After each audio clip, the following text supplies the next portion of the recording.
سؤال يعني هاي ايدك ما رجفت؟ فان شاء الله القضاء العادل.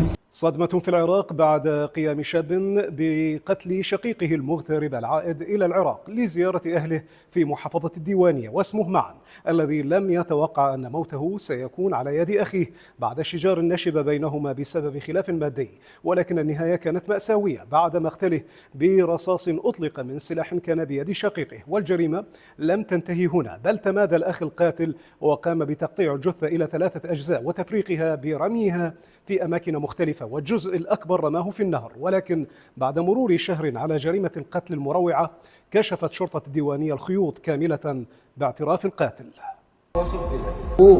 تمثل بيها التمثيل هذا شنو من بشر؟ مو بشر، ما اقدر اقول بشر. مع العلم الجثه لا نعرفها علما، يعني احنا لقينا بس رجلين ولا عندنا مشتكي، لان جنابك هو المدعي بالحق الشخصي وانت الكاتب. ما انت يا هم ممتانينك بالشارع مزروعين زرع، ممتانين لحظه تمر بيها سيارتك اللحظه.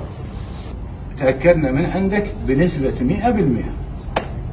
الحد اليوم الفجر بنطبوا عليك الولد وجابوك صبح فجر ب3، احنا متابعينك. سؤال يعني هاي ايدك ما رجفت؟